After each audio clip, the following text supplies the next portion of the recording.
Hello student, आज हम triple column cash book देखेंगे। हम मेरे पिछले वीडियो में हमने सिंपल कैश बुक देखी थी। गाइस, आज हम जो है ट्रिपल कॉलम कैश बुक देखेंगे।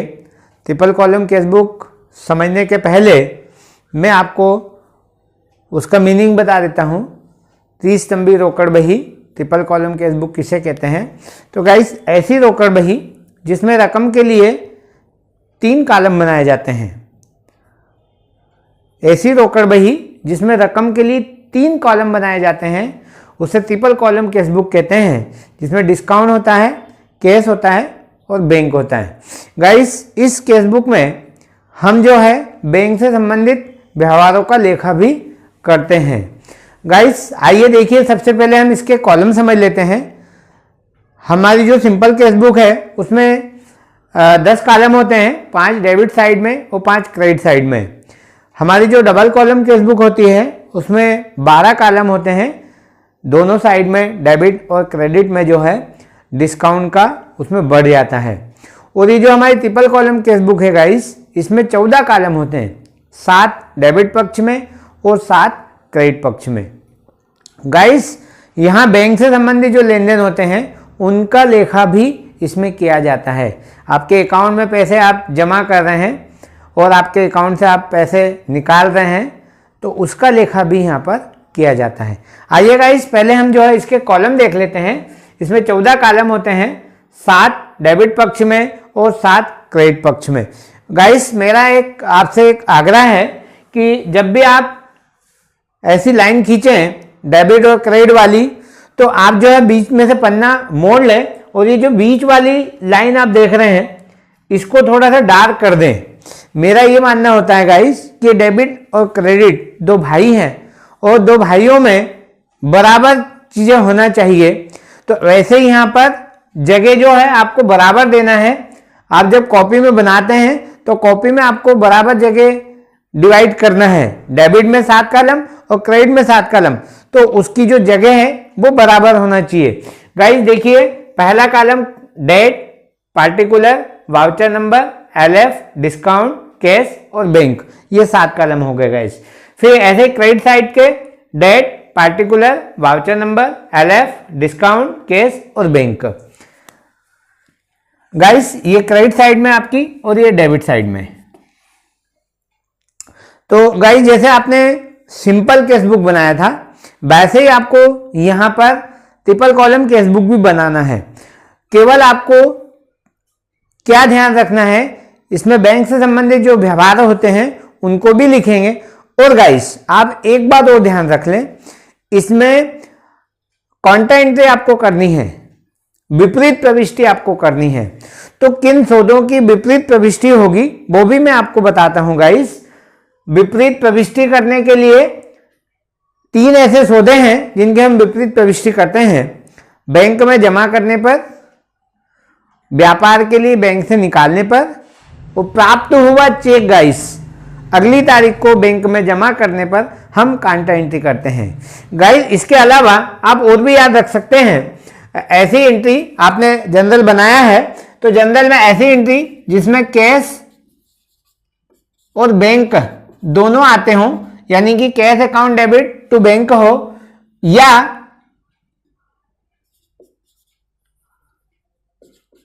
इसका opposite bank account debit to cash हो। जहां ऐसी एंट्री होती है तो आपको यह समझना है कि इसकी काउंटर एंट्री हम करेंगे। गाइस, ये बहुत महत्वपूर्ण है ट्रिपल कॉलम कैश बुक। और हमारे जो 11th के स्टूडेंट्स होते हैं उनको थोड़ी सी प्रॉब्लम आती है इसमें समझने में, तो थोड़ा ध्यान दीजिएगा। देखिएगा, सबसे पहले आपके सामने जो है सौदा है, जो ट्रांजैक्शन है वो रोकड़ से दे रखा है 2000 रुपए का 1 जनवरी को। तो हम सबसे पहले बैलेंस लिखते हैं। हम डेट लिखेंगे जनवरी 1। देखिएगा, रोकड़ से दिया हुआ है तो आप डेबिट में लिखेंगे टू बैलेंस बीडी और कैश वाले कॉलम में लिखेंगे गाइस आप 2000 रुपए। और यहां पर दोनों में आप डेज खींच सकते हैं ताकि आपसे कोई गलती से रकम उस कॉलम में नहीं लिखा है। अगला गाइस, अगला सौदा हम देखते हैं।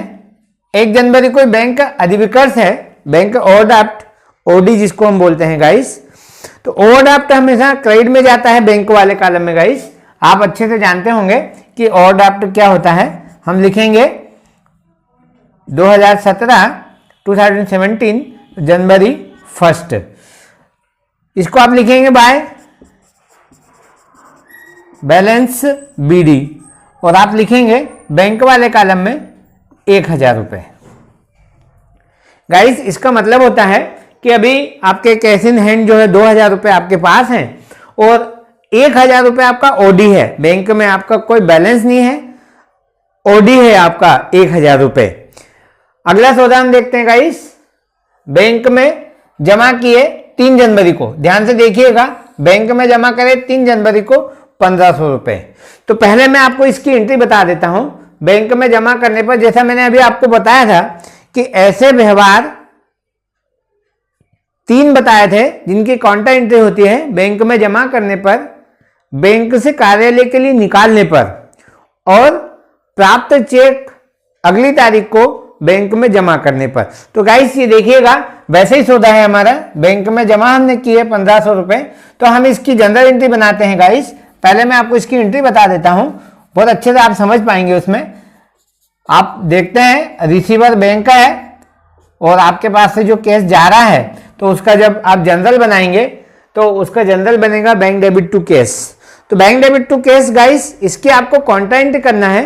काउंटर एंट्री आई मीन आपको दोनों पक्ष में लिखना है, डेबिट में भी और क्रेडिट में भी। आप बहुत अच्छे से जानते हैं कि यदि आप कैश वाले कॉलम में अमाउंट लिखेंगे तो आपको नाम बैंक का लिखना पड़ेगा, और यदि आप बैंक वाले में कॉलम में अमाउंट लिखते हैं तो आपको नाम कैश का लिखना पड़ेगा गाइस। तो यहां देखिए आपने बैंक में जमा किए हैं, यानी कि आपके खाते में पैसे जमा हुए हैं तो डेबिट में आएगा। तो गाइस आप यहां पर लिखेंगे जनवरी 3 टू कैश, डेबिट साइड में ऐसा लिखेंगे, और अमाउंट लिखेंगे गाइस बैंक वाले कॉलम में 1500 रुपए। ऐसे आप उधर लिखेंगे क्रेडिट साइड में जनवरी 3, तो इधर लिखेंगे आप बाय बैंक, और अमाउंट जो लिखेंगे वो कैश वाले कॉलम में 1500 रुपए गाइस। इस तरह से आपकी काउंटर एंट्री होती है। और यहां पर संकेत के रूप में आप लिखेंगे सी, सी से मीन आपका काउंटर एंट्री, जिससे हम समझ जाते हैं कि ये काउंटर एंट्री है। गाइस ऐसा क्यों कर रहे हैं, क्योंकि आप ध्यान से देखिएगा पैसे आपके पास से नगद गए हैं और यहां पर आप देख रहे हैं तो आपके खाते में जमा हुए हैं, बैंक के अकाउंट में आपके खाते में जमा हुए हैं, इसलिए हमें उसको दोनों साइड में लिखना होता है। पर चूंकि रूल्स है कि आप जिस कॉलम में अमाउंट लिखेंगे उस नाम से आप नहीं लिख सकते, तो हम देखिएगा हमने यहाँ पे अमाउंट लिखी बैंक वाले कॉलम में, तो पार्टिकुलर में हमने कैश लिखा, यहां हमने कैश वाले कॉलम में लिखी, तो यहां हमने पार्टिकुलर में बैंक लिखा। इसका थोड़ा आप ध्यान रखिएगा गाइस। अगला सौदा हम देखते हैं, जनवरी 4 नगद माल बेचा। 4 जनवरी को हमने कैश सेल किया है 5000 रुपए। तो गाइस नगद माल बेचेंगे तो कैश हमारे पास आएगा, तो जब कैश हमारे पास आएगा तो हम उसको डेबिट साइड में लिखेंगे गाइस। जनवरी 4 टू सेल्स, किससे आपको इनकम हुई, पैसे मिले आपको, वो आप लिखेंगे। तो आप माल बेचा, सेल से आपको पैसे मिले हैं, तो कैश वाले कॉलम में लिखेंगे। अगला सौदा देखते हैं गाइस हम, जनवरी 31 कार्यालय हेतु बैंक से निकाले। तो आपको पता होना चाहिए, जैसे मैंने अभी कहा था 3 आपको सौदे बताए थे जिसकी काउंटर एंट्री करना है। और यदि आप वो नहीं याद रखना चाहते हैं तो आप ये देख लीजिए, उसकी एंट्री बना लीजिए। देखेंगे हम उसकी एंट्री बनाएंगे गाइस, तो इसकी विपरीत बनेगी, हमारी जो जर्नल बनेगी वो बनेगी कैश डेबिट टू बैंक का, क्योंकि हमारे पास कैश आया है और देने वाला हमारा बैंक है। तो गाइस इसकी फिर हम काउंटर एंट्री बनाएंगे। तो देखिएगा यहाँ पे जनवरी 31 डेबिट साइड में हम लिखेंगे टू बैंक, और कैश वाले कॉलम में लिखेंगे, क्योंकि पैसे व्यापार में आए हैं, कार्यालय हेतु निकाले हैं, तो 300 रुपए। यहां आप डैश खींचेंगे, डैश लगाएंगे ताकि गलती से आपकी अमाउंट वहां पे ना लिखी जाए। ऐसे आप लिखेंगे जनवरी 31 में आप लिखेंगे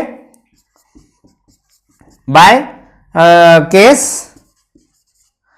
और आपकी जो अमाउंट है वो बैंक वाले कॉलम में लिखी जाएगी, क्योंकि आपके खाते में से पैसे गए हैं। और यहाँ पर आप वाउचर नंबर वाले कॉलम में संकेत के लिए लिखेंगे सी से आप समझ लेते हैं कि ये काउंटर एंट्री है। गाइस ये हमारी जो है ट्रिपल कॉलम कैश बुक बनी। अब इसका बैलेंस हम निकाल लेते हैं। गाइस इसका बैलेंस कैसे निकालेंगे देख लीजिएगा, और वैसे तो आप बैलेंस बहुत अच्छे से आपको पता होगा। और एक महत्वपूर्ण बात गाइस, आप ये देखिएगा आपका जो बैलेंस है वो हमेशा एक ही शीट में होना चाहिए। और बैलेंस जब आप लिखेंगे तो जो है बैलेंस यहां पर आपको बैलेंस सीडी के नाम से आपको लिखना है, और जो टोटल आप लगाएंगे वो टोटल भी आपको एक ही शीट में लगाना है, एक ही लाइन में आपको लगाना है। गाइस आपने पहले डिस्काउंट में देखा कुछ भी नहीं है, इधर भी डिस्काउंट में कुछ भी नहीं है। अब डैश खींच देते हैं। केस वाले कॉलम का आप जानते हैं हमेशा डेबिट पक्ष अधिक आता है केस वाले कॉलम का। तो आप देखिए केस वाले कॉलम में हम देखें 5 और 2 7, 7,300 रुपए, 7,300 रुपीज है। ये केस हमारे पास आया है, और इधर हम देखते हैं केस वाले कॉलम में 1,500 रुपए है, 1,500 रुपीज, तो वो आपके पास से गया है। आप यहां से माइनस कीजिए तो आपका जो बैलेंस बचता है जनवरी 31। गाइस यहाँ कौन सी तारीख लिखी है वो कोई मायने नहीं करती, आपको हमेशा जो बैलेंस है वो महीने की आखिरी तारीख को ही निकालना है, लास्ट तारीख को बैलेंस आपका निकलता है। आप लिखेंगे बाय बैलेंस सीडी। आपने देखा आपका बैलेंस आता है 5,800 रुपए। अब बैंक वाले कॉलम का देखेंगे तो गाइस बैंक वाले कॉलम में निश्चित नहीं होता है, डेबिट बैलेंस भी आ सकता है या क्रेडिट बैलेंस भी आ सकता है। आप देखेंगे तो आपको यहाँ दिख रहा है डेबिट में 1,500 रुपए है, क्रेडिट में 1,300 रुपए है, तो आपका डेबिट साइड का ज्यादा है 1,500 रुपए, और 1,500 रुपए में से आपका इधर से 1,300 रुपए माइनस होता है, तो ये 200 रुपए आपका बैलेंस आता है गाइस। इस तरह टोटल आपका इधर भी हो जाता है, देखिएगा 7,300 रुपए केस वाले कॉलम का, और इधर आपका हो जाता है 1,500 रुपए। गाइस ये वाला बैलेंस आपको अगले महीने में लेके जाना है। जनवरी के बाद आप देखते हैं फरवरी आता है, फरवरी 1 आप लिखेंगे टू बैलेंस बीडी। केस वाले कॉलम में 5,800 रुपए और बैंक वाले कॉलम में 200 रुपए। गाइस आपने इतने ट्रांजेक्शन किए महीने भर में, उसका क्या प्रभाव हुआ तो आप देखिएगा। जब आपने आपके जनवरी माह की शुरुआत हुई थी तो आपके पास 2,000 रुपए नगद थे आपके हाथ में, और बैंक का ओडी था 1,000 रुपए आपके खाते में नहीं थे, आपको बैंक को देना था गाइस 1,000 रुपए। यहां पर जब आपका पूरे महीने में आपने ट्रांजेक्शन किए तो उसका जो परिणाम हुआ वो ये कि अब आपके कैश इन हैंड है 5,800 रुपए और आपके अकाउंट में है 200 रुपए। तो गाइस इस तरह से हमारी ट्रिपल कॉलम कैश बुक बनती है। आपको कहीं कोई परेशानी आए तो आप कमेंट बॉक्स में लिखकर मुझसे पूछ सकते हैं, या व्यक्तिगत मेरे नंबर पर फोन लगाकर मुझसे पूछ सकते हैं, अपनी समस्या मुझे बता सकते हैं। गाइस आपको वीडियो कैसा लगा प्लीज लाइक करिएगा, शेयर करिएगा, और हाँ सब्सक्राइब जरूर कीजिएगा। गाइस मैं आपसे एक और आग्रह कर रहा हूं कि आप जो है अपना ओपिनियन जरूर दीजिएगा।